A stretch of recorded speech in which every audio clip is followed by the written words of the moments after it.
My name is Hannah Mercer. I'm 35 years old, and 19 years ago my parents threw me out of their home because I was pregnant at 16. It was a cold November night.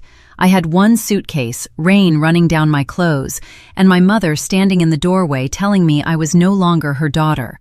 That same night, my parents had a lawyer prepare papers cutting me out of the family and denying any responsibility for the child I was carrying. I kept those papers. For nearly 2 decades, I disappeared from their public story. They told relatives and friends that I had moved overseas. They built their respectable image around the daughter they had rejected. Then, a little over a week ago, they came to my house smiling, desperate to meet a grandson they had been describing to 180 of their closest and most influential friends. They offered me $275,000 to bring him to their 45th anniversary celebration. There was only one problem. The grandson they had promised everyone never existed, and what they discovered instead exposed the truth they had hidden for 19 years. In the fall of 2006, I lived in Denver, Colorado.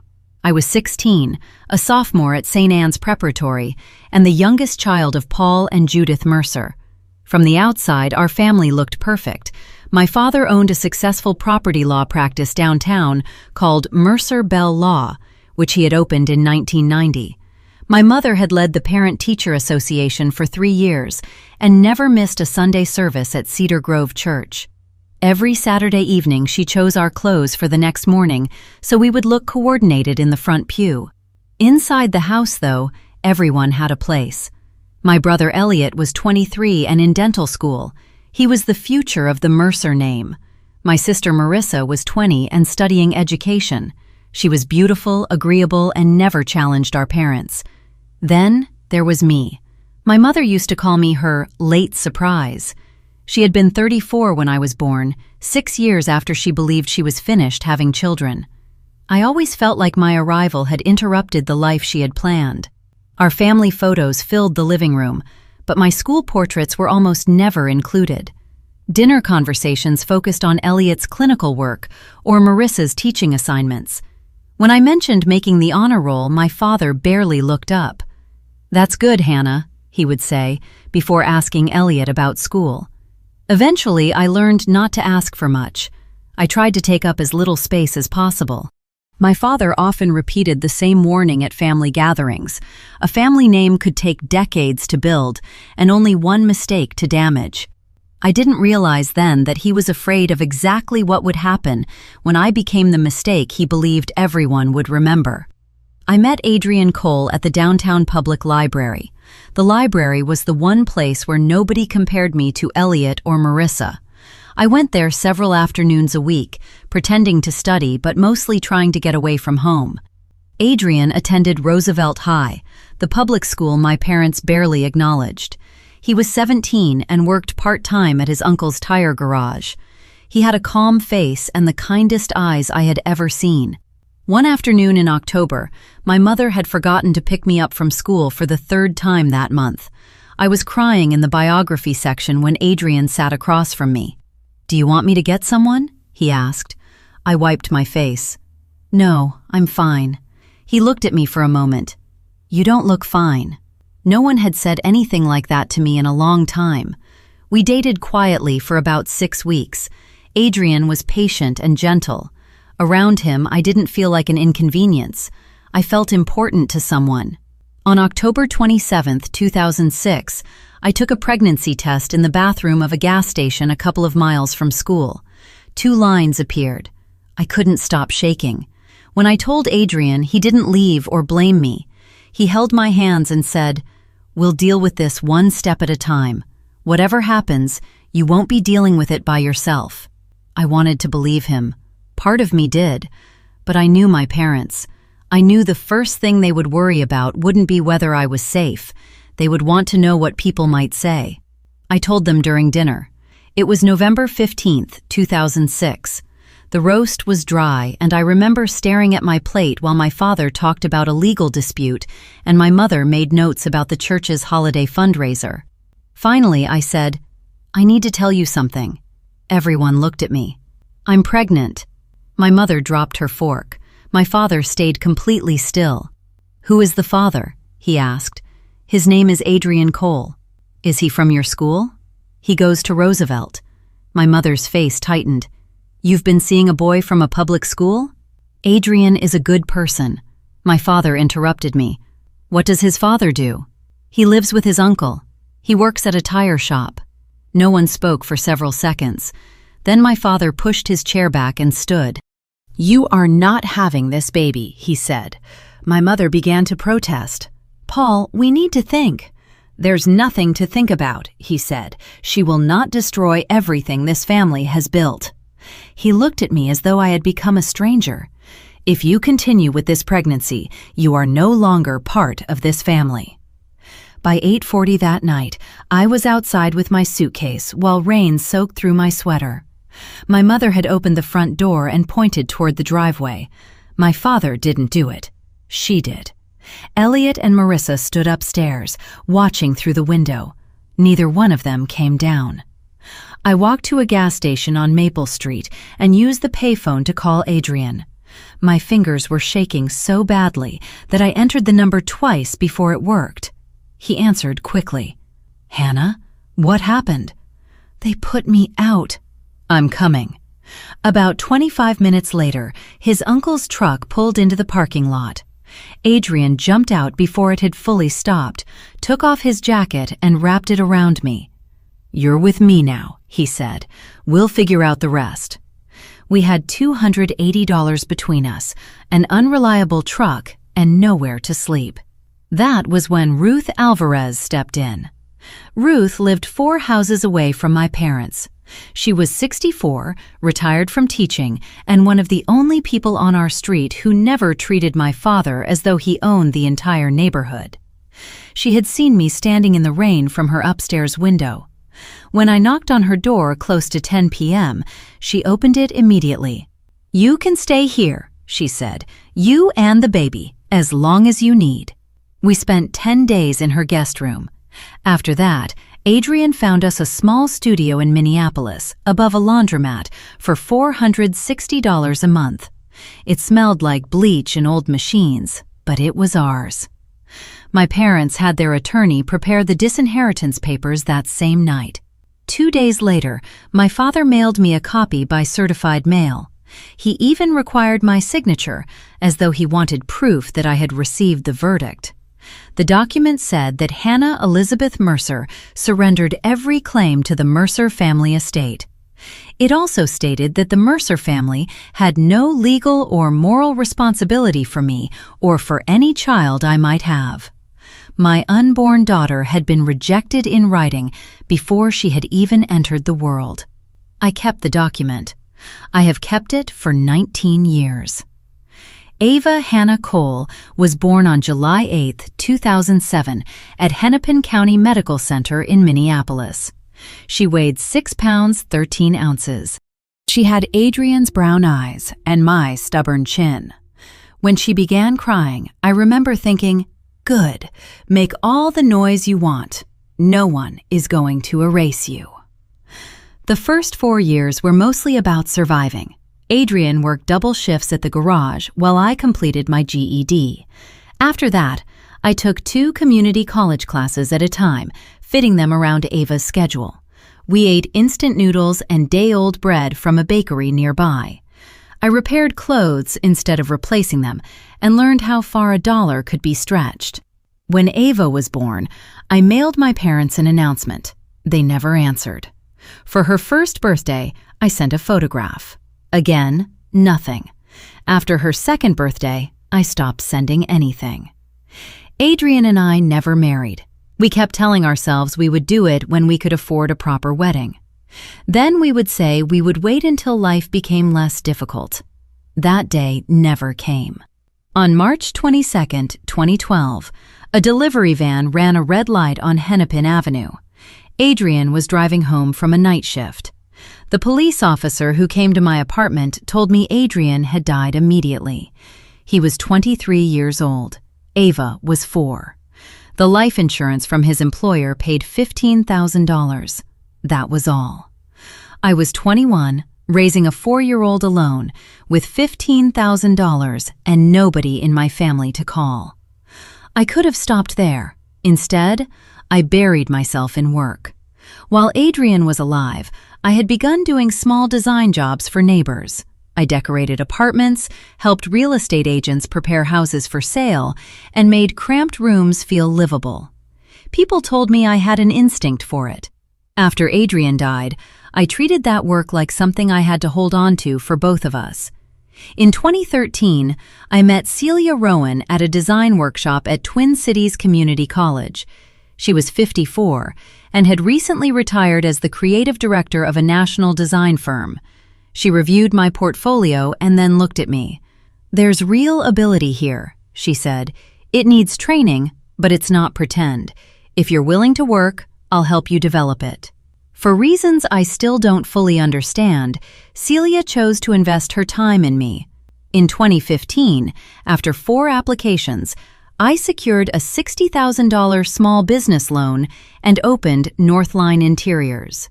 Our first office was a converted storage room inside a shared workspace. By 2019, we had 9 employees and annual revenue of $1.4 million. In 2023, Twin Cities Life published a profile about me called "From Teen Mother to Design Founder: Hannah Mercer's Story." The reporter, Natalie Park, spent 2 days asking about my pregnancy, losing Adrian, being cut off from my parents, and building a company without support. I told her the truth, but not every detail. I said I was estranged from my family. I didn't give their names or tell her where they lived. I also mentioned becoming a mother at 16 without identifying Ava's grandparents. I wasn't protecting my parents. I was protecting Ava from strangers trying to connect her to people who had never wanted her. By 2025, Northline Interiors had 25 employees and $4.8 million in annual revenue. My office overlooked the North Loop in Minneapolis. Ava was 18 and in her first year at the University of Minnesota, studying psychology. She was smart, strong, and far more confident than I had been at her age. For 19 years, I heard nothing from the Mercer family.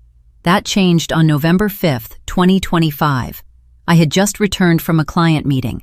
I was working on a $760,000 renovation for a technology executive's home on Lake Minnetonka when I turned onto my street and saw a black Audi A8 with Colorado plates parked outside. 2 people were waiting by my front door. The man had gray hair and rounded shoulders now. The woman still stood with the stiff posture I remembered, as if the slightest disruption might damage the world she had arranged so carefully. Paul and Judith Mercer, my parents. I hadn't seen them in 19 years. For a moment, I considered driving away. I could have gone to a hotel, called Ava, and pretended I hadn't seen them. But I was no longer the girl they had put out in the rain. I owned a company. I had built a life without them. So I parked, got out, and walked toward the house. My father spoke first. "Hannah," he said, "you look—" He stopped while taking in my coat, my bag, and the house behind me. My mother stepped forward. "We know you have a son." I stared at her. "We would like to meet him," my father continued. "It's time for the family to reconnect." The absurdity of it almost made me laugh. They had ignored me for 19 years, yet they were standing at my door asking about a grandson they had never met, a grandson who did not exist. I let them inside anyway. I think I needed to understand what had brought them back after all this time. My father sat in the living room and examined everything as if he were assessing a property. My mother sat carefully on the edge of the sofa, with her hands folded in her lap. "You're here because of the anniversary," I said. My father gave a small smile. 45 years. We're holding the celebration on November 15th at the Willow Grand Hotel. "How many people?" "About 180. The mayor will be there, Pastor Keene, the Kiwanis board, people from the firm." "And what does that have to do with me?" My parents exchanged a glance. "There have been questions," my mother said. "People have started asking about you." "Some of them remember that we had 3 children," my father added. "They want to know where you went." "So you told them I moved overseas?" "That's what we said," he replied. But lately, people have become more curious. I looked from one of them to the other. You want me to show up so everyone can believe your family is complete? We need your son, my mother said. The way she said it made it sound like he was part of an event schedule. We've spoken about him for months, she continued. He should be there as the next generation of the Mercer family. Who told you I have a son? My father waved toward the article. The magazine profile mentioned that you had a child and that your business was doing well. Your mother assumed the child was a boy. You saw one word and invented the rest. You've done better than we expected, he said. That sentence stayed with me, as if my entire life had been a test and I had somehow earned a passing grade. And if I refuse? His expression tightened. Let's not turn this into a confrontation. He opened his briefcase and placed a blank check on my coffee table. We're prepared to pay you $275,000, he said. Bring your son, stay for 2 hours, take some photographs, and then you can return to Minneapolis. My mother nodded as if this were an ordinary arrangement. $275,000, I repeated. Is that what 19 years of silence is worth? We can also restore your place in the family trust, she said. The estate is currently valued at about $4.2 million. You would receive the same share as Elliot and Marissa. I thought about the apartment above the laundromat, the nights Adrian worked until morning, the times I took Ava with me because I couldn't afford childcare, the years I spent building a company while my parents pretended I had vanished. And if I still say no? My father's voice became harder. We would rather not involve your child directly, but we can contact him ourselves if necessary. He should know his family history. You mean you'll tell him your version of what happened? We're trying to repair this family, my mother said, opening her hands. Isn't that what you wanted? Before I could answer, I heard footsteps on the stairs. Mom, are you okay? Ava appeared at the bottom step with a psychology textbook in one hand. She wore sweatpants and a University of Minnesota sweatshirt, her hair tied back loosely. My mother stood so quickly that the sofa shifted beneath her. Who is that? She asked. This is Ava. I moved slightly in front of my daughter. My mother looked at Ava, then at me. Your daughter? My father's face changed. Daughter? He repeated. The article said child. You assumed it was a boy, I said. Ava studied them for a moment. These are them, aren't they? She asked me. The grandparents who threw you out when you were pregnant with me? My mother flinched. It wasn't that simple. Ava folded her arms. Which part wasn't simple? Telling a 16-year-old to leave in the rain, or pretending for 19 years that she didn't exist? My father tried to interrupt. Young lady, don't call me that, Ava said. I'm the granddaughter you didn't want. I'm the person you tried to erase before I was even born. Her voice remained controlled, but her hands were shaking. I know about the letter, she continued. I know you cut Mom out of the inheritance. I know you told everyone she went abroad. My parents had no answer. Ava turned to me. They came here looking for a grandson they could display, right? Yes. She looked back at them. Then you brought the wrong child. My father recovered first. I could see him reassessing the situation. A granddaughter can still be part of the celebration, he said carefully. As what? Ava asked. The secret granddaughter you hid for almost 2 decades? My mother's voice became pleading. We could say you were studying in another country and only recently returned. I was born in Minneapolis, Ava replied. I've never lived outside the United States. I'm a college freshman. Do you hear yourselves? My father glanced at his watch. The party is November 15th, he said. We need your answer by the 9th. I stood. I think you should leave. My mother picked up her purse. Hannah, this could be a chance to heal. You don't have to keep carrying old pain into the future. I opened the door. They walked back to their car without another word. After they drove away, Ava looked at me. "You're not actually thinking about doing this, are you?" "No," I said, "but I'm not finished with them. Before I go on, I want to ask you something. Have you ever had people abandon you and then return only when they needed something from you? What would you have done in my place? Tell me in the comments.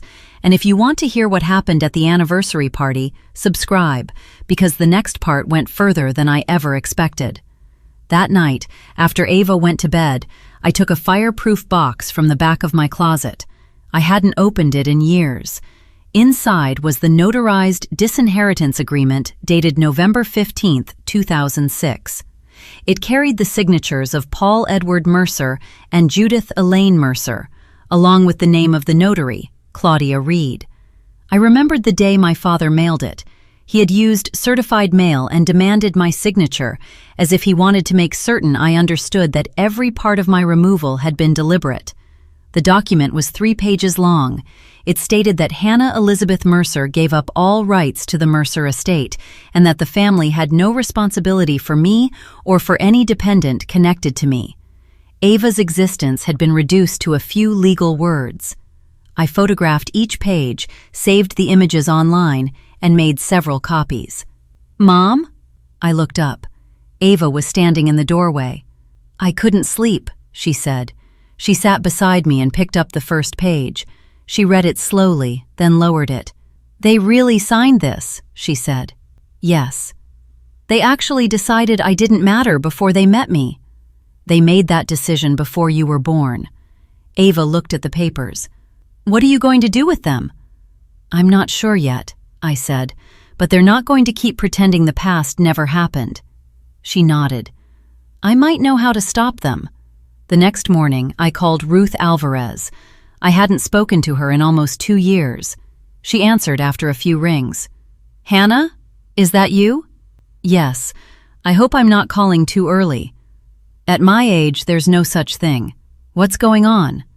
I told her about my parents, the imaginary grandson, the anniversary celebration, and the money they had offered. When I finished, Ruth was quiet.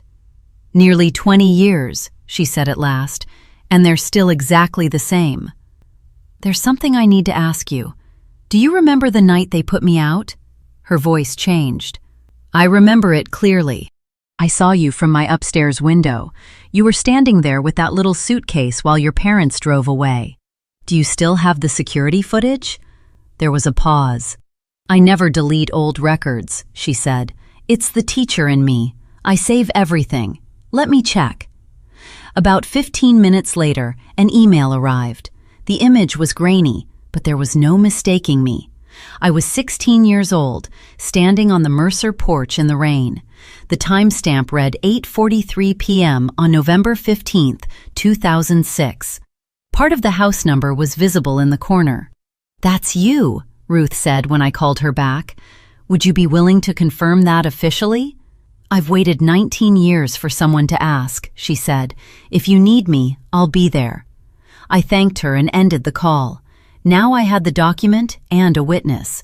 That evening, I reread the article about my life. Twin Cities Life had published it in May 2023, and it had been shared more than 9,000 times. The article described my pregnancy, Adrian's death, my business, and my decision to raise Ava alone. I had deliberately left out my parents' names and the city where they lived. I scrolled through the comments. People had written about being rejected by their own families, starting over, and finding success without anyone's approval. Then I saw one comment posted 2 weeks earlier. "Does anyone know whether she's connected to the Mercer law family in Denver? Someone at my church mentioned it, and now I'm wondering." That was how my parents had found me. My phone rang while I was still looking at the screen. It was Celia. "I heard your family has reappeared after almost 2 decades, she said. I laughed once. "News travels quickly." "It does here. What do you need?" "I'm not sure. Advice, maybe." Celia was quiet for a moment. "You spent 19 years proving who you were without them," she said. "Don't let a few hours at their party become the thing that defines you again." She was right, but I was already thinking about something larger than attending their event. The next afternoon, I received a call from an unfamiliar Colorado number. I nearly let it go to voicemail. "Hannah," the caller said, "it's Elliot." I hadn't heard my brother's voice in 19 years. It sounded older, rougher, and nothing like the 23-year-old who had watched me from the upstairs window. "I know I have no right to call," he continued. "You don't owe me a conversation, but I need to tell you something before the anniversary." "Then tell me." He took a shaky breath. The story about the grandson came from Mom. She read the article 2 years ago, but she didn't read it closely. She saw the word child and saw that you had a successful company. Then she decided you had a son. She invented him. She told everyone about him, Elliot said. Church friends, Kiwanis people, clients. She described him as this brilliant young man who would carry on the Mercer legacy. And Dad went along with it? He encouraged it. I closed my eyes. "Why are you telling me now?" "Because I was a coward." His voice broke slightly. "Back then, I should have come downstairs. I should have stopped them, or at least said something. Marissa and I have talked about it for years. We were wrong, Hannah. We knew it was wrong, and we stayed quiet." "What changed?" "Seeing them go to your house and try to purchase you for their anniversary photographs," he said. "They were demanding a grandson who never existed. I realized that if I stayed quiet again, I would carry that failure for the rest of my life." He paused. "Marissa and I will be at the party. If you decide to go, you won't be standing there alone." I didn't know how to answer. Elliot stayed on the phone for almost an hour. He told me what it had been like growing up in our family, where approval was given only when we followed the rules. Our parents treated affection like a reward and withdrawal like punishment. Marissa had 2 children, ages 7 and 10. She was afraid they would grow up believing they had to perform perfectly to deserve love. "Why didn't you contact me sooner?" I asked. He was silent for a long time. 5 years ago, I found your number on the company website. I called 9 times. Every time, I hung up before it connected. Why? Because talking to you meant admitting what I had allowed to happen. I wasn't ready. He told me there would also be a family segment during the anniversary celebration. Pastor Keene had arranged for the church to live stream it as an example of family unity. "Everyone at the party will see it," Elliot said, "and anyone watching the church broadcast will see it too." "Thank you for warning me." "What are you going to do?" "I don't know yet," I said, "but I think I'm beginning to." The next morning, my father called. "Hannah, we're out of time," he said without saying hello. "The celebration is 1 week away. The $275,000 and your place in the trust are the final offer." I spoke with Elliot. There was a pause. "He told me about the grandson you created from one sentence in a magazine article." "That's an unfair way to describe it. You made up a person. You've been talking about him for months. We may have simplified the story. You invented a son." My father's voice hardened. "I don't appreciate the way you're speaking to me after everything we're offering." "What exactly are you offering? Money to make me act in front of your friends? A share of an estate you used legal papers to cut me out of?" "You have no right to judge us," he said. "You're the one who brought shame to this family." "I was 16, pregnant and frightened. I needed my parents. You put me outside and spent 19 years telling people I was gone. If you refuse to attend, you will never have another place in this family." "You said that in 2006, I replied. "And I built a better life without you than I ever could have built under your control." "We'll see about that." He ended the call. I sat in my office for a while, staring at the phone. There was 1 week until the party. 1 live stream. Nearly 200 people who believed my parents' version of the past. That evening, Celia and Ava sat with me at the dining table. "They want you to perform," Celia said. "Smile, stand beside them, and make their story look believable." "They want to use you as proof that they're good people," Ava added. I looked at both of them. Celia was the mentor who had helped me create a life.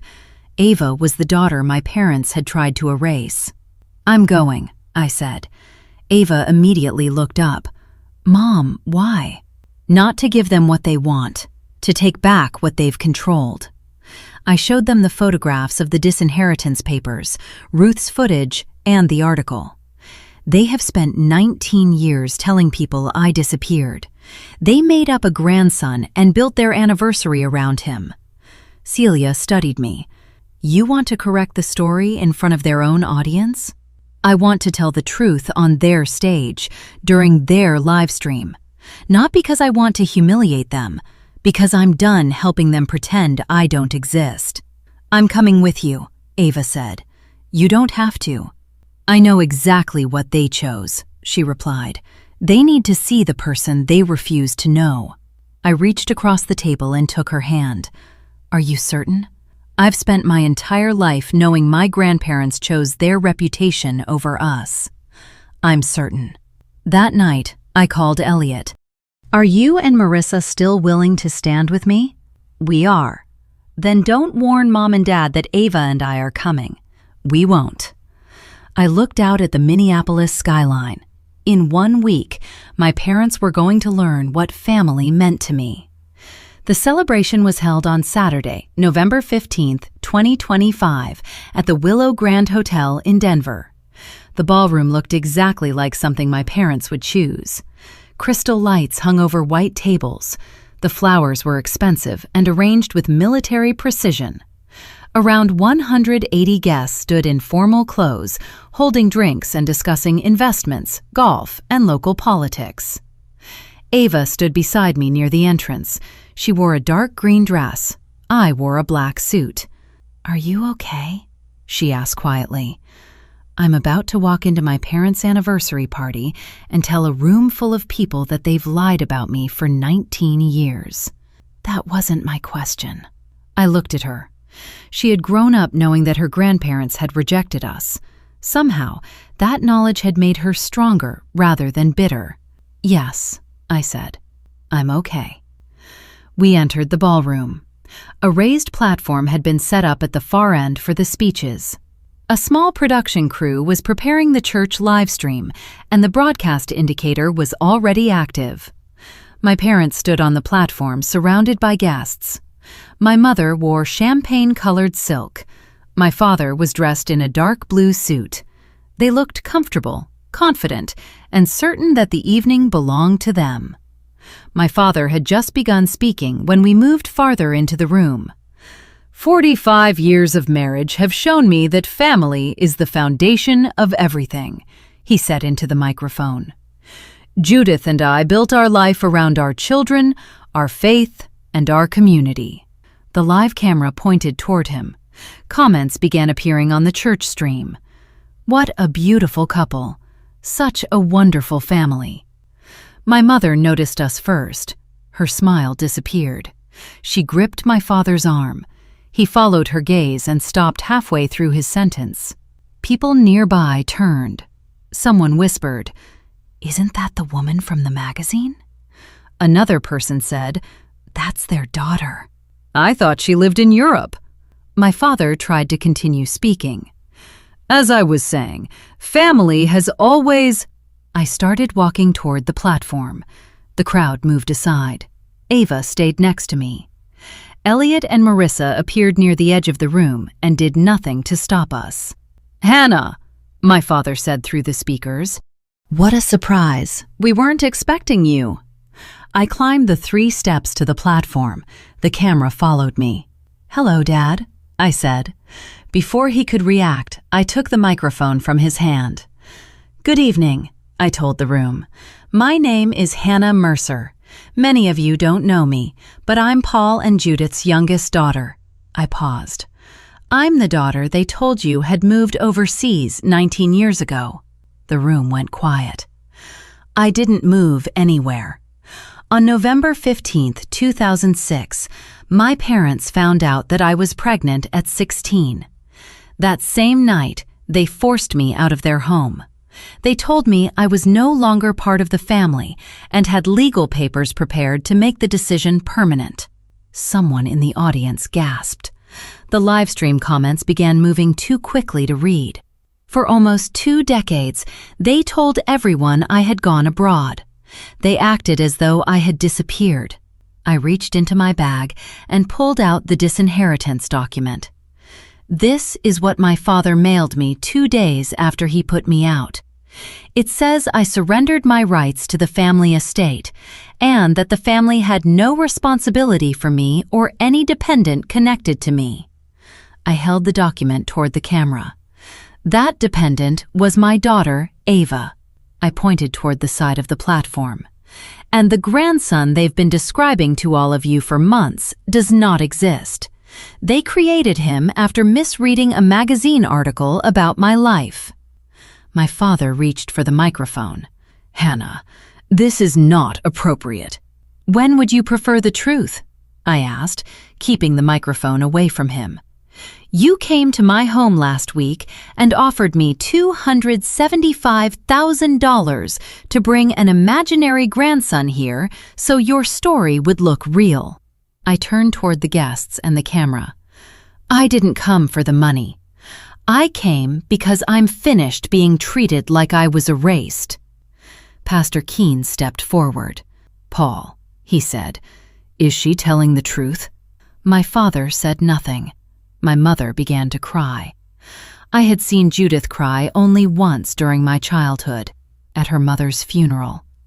Now the tears ran through the makeup she had carefully applied for the evening. Pastor Keen asked again, is what your daughter said true? My father looked across the room at the mayor, the Kiwanis members, church leaders, and longtime friends who had trusted him for years. He seemed to search for an explanation that might make the situation acceptable. Finally, he said, it was a difficult period. We made decisions we believed were necessary. You expelled me because I was pregnant, I replied. Your reputation mattered more to you than your child. Elliot stepped onto the platform. Marissa followed. We were there, Elliot said. Marissa and I watched from upstairs while our parents put our sister outside. We didn't say anything. We didn't help her. That was our failure. Marissa nodded. Hannah is telling the truth. The room erupted into whispers. Guests took out their phones. Several people began recording. I pointed toward Ruth, who stood near the back. Ruth Alvarez was our neighbor. She saw me on the porch that night. She gave me a place to sleep when my parents drove away. She has photographs and time-stamped footage. Ruth stood. I watched that child stand in the rain before she finally left, she said. Her parents never asked where she went. Not once. The room became chaotic. Someone called a reporter. The mayor began moving toward the exit. If you believe my parents needed to face the truth publicly, tap like and keep listening, because the next part surprised even me. I handed the microphone back to my father. I didn't come here to destroy you, I said quietly, so only the people on the platform could hear. I came because I'm done being invisible. Then I faced the audience again. I'm not asking for sympathy. 19 years ago, I left that house with one suitcase. Today, I own a design company in Minneapolis with 25 employees and nearly $5 million in yearly revenue. My daughter is studying at the University of Minnesota. We built our lives without the Mercer family's help. I looked directly at the camera. I'm not here for revenge. I'm here because my parents tried to purchase my silence last week. They offered me money to help them continue a lie. If they wanted to protect their reputation more than they wanted to protect their children, then they should be willing to face the consequences in front of the same community they valued so much. Ava stepped onto the platform and took my hand. My name is Ava Cole, she said into the microphone. I'm the granddaughter they never wanted to meet. She looked at my parents. I'm 18. You could have known me. You could have attended my birthdays, watched my school performances, and been there when I graduated. You made a decision not to be part of my life." Her voice faltered, but she continued. "You don't get to pretend that decision was our fault." She returned the microphone and walked down the steps. I followed her. Behind us, the ballroom descended into confusion. At the doorway, I turned back. "One more thing." The room gradually quieted. "I'm not going to sue you. I'm not going to fight over the estate or ask for the money you offered. I'm keeping those papers because they remind me of what you chose. I'm not using them as a weapon." My father looked up. He seemed surprised. Perhaps he had expected a lawsuit or a demand for payment. "But if you spread another lie about me or Ava, if you contact her without her permission, or if you create another story about us for your friends, I will release every document I have." I held up the folder. "I have the signed disinheritance agreement. I have the time-stamped footage. I have witnesses. And now, I have 180 people who heard this conversation." Celia appeared beside me. "Ready?" she asked. "Yes." As Ava, Celia, and I walked out, I heard Pastor Keene speaking behind us. "Paul, Judith, we need to have a private conversation tonight." Outside, the November air was cold. For the first time in 19 years, I felt as though I could breathe without waiting for someone to tell me I had no right to be there. Ava squeezed my hand. "Mom," she asked, "did we do the right thing?" I thought about the 16-year-old girl on the porch with her suitcase.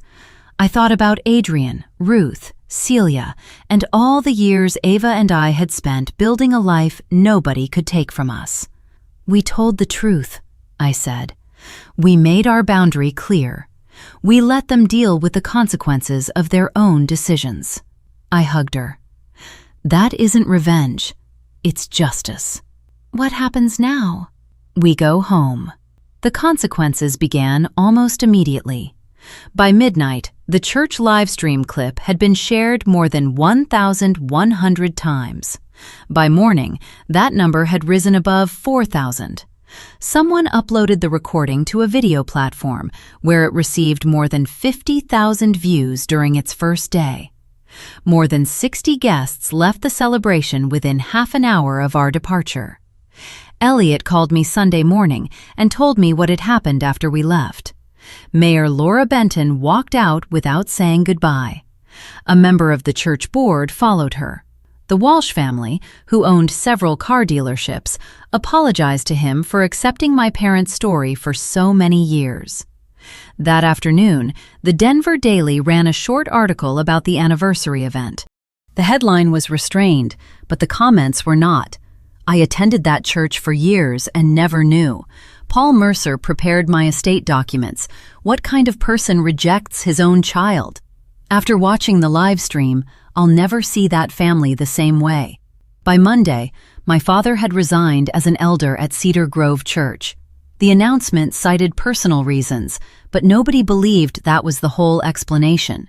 By Wednesday, the Kiwanis board announced that it would review his membership. Meanwhile, I was back in Minneapolis answering business emails. 8 new clients contacted Northline Interiors that week. They had seen the old magazine article and then connected it to the video. Some consequences destroy things. Others make everything clearer.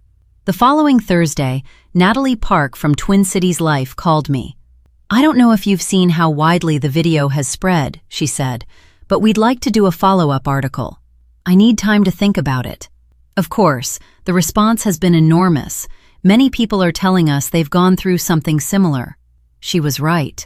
Our company inbox filled with messages, most of them not about interior design. People wrote about being cut off from their families, being treated as embarrassing, and spending years believing they were invisible. One person wrote, "Your story finally gave me the courage to call my brother after 11 years. Another said, "I was a teenage mother too. I thought my life was over." Someone else wrote, "You proved that success doesn't belong to the people who tried to stop you." The Saturday after the party, Elliot and Marissa came to Minneapolis for the first time in 19 years. We sat in my living room, the same room where my parents had tried to buy my silence, and talked for 6 hours. Elliot told me about the guilt he had carried. Marissa cried when she met Ava. Her children, 7 and 10, played in the backyard while the adults tried to build something out of what remained.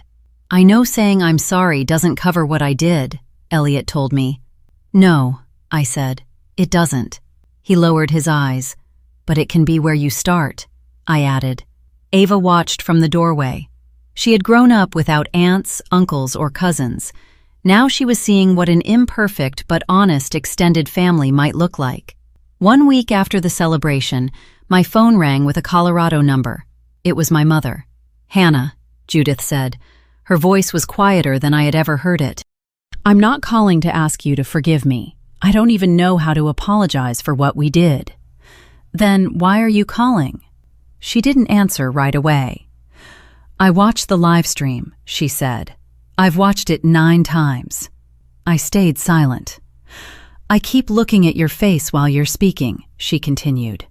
"I'm trying to see the daughter I put out in the rain." I didn't say anything. "Your father isn't doing well," she said. "The church, the club, his colleagues, people look at him differently now. He doesn't know how to handle it." "I didn't do this to punish either of you." "I know that now," she said. "You did it because you couldn't keep pretending anymore. We left you with no other choice." "Why did you really call?" There was another long pause.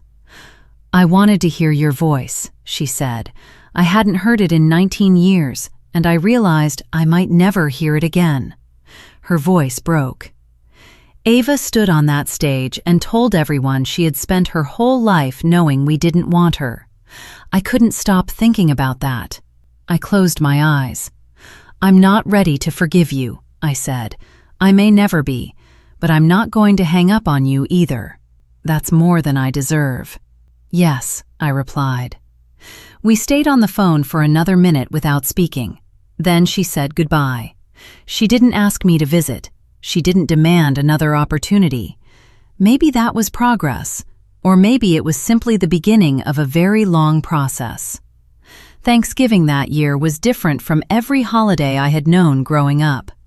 My dining table, which I had bought from a second-hand shop and refinished myself, was filled with people. Ava sat on my right. Celia sat on my left. Ruth had come from Denver, and she was teaching my nephew how to fold napkins. Elliot carved the turkey. His wife arranged the side dishes. Marissa's children argued over who would light the candles. My parents were not there. We had not reached that point. We might never reach it. But as I looked around the table, I realized I had spent years grieving a family that had never truly made room for me. Now I was surrounded by people who had chosen to be there. They weren't treating me like an image or a useful prop. They wanted to know me. Ava stood and lifted her glass. "I wrote something for Mom," she said. She unfolded a piece of paper. "When I was little, I used to ask why I didn't have grandparents like the other children," she said. "Mom always told me the truth. She said they made a choice, and that choice had nothing to do with my worth." She looked at me. "It took me a long time to understand that, but now I do. Everything I am came from the fact that Mom refused to let their decision define us." She raised her glass. "To the family we choose, not only the family we're born into."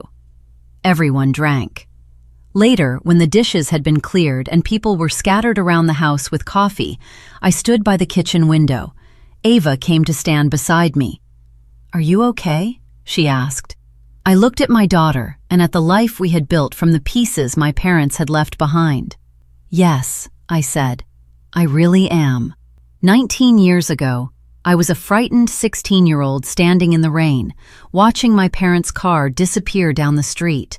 I believed my life had ended. I was wrong.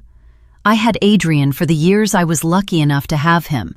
I had Ruth, who opened her door when she had no obligation to do so. I had Celia, who saw ability in a young mother with almost nothing. I had Ava, who knew the truth and still chose strength instead of bitterness. And eventually, I had myself, the version of me who stopped waiting for permission to exist. If your family makes you feel as though you have to become smaller to be accepted, I understand. I lived that way for years. But I know this now. Their approval is not proof of your worth. Boundaries are not revenge. Sometimes they are the only way to survive. And the family you build can be more honest than the one you were born into. My parents still haven't truly apologized. My father rarely speaks. My mother calls once in a while, and I answer when I have the strength. Elliot and Marissa are trying. We're all trying. But I'm not waiting for Paul and Judith to become different people before I move forward. I'm living the life I built, the life I worked for, the life that belongs to me. It may not be a perfect ending, but it's a real one. And a real ending doesn't need anyone's applause. It only needs the truth. If my story made you feel less alone, share it with someone who might need to hear it. And if you want more stories like this, like the video and subscribe. Everyone deserves to be seen.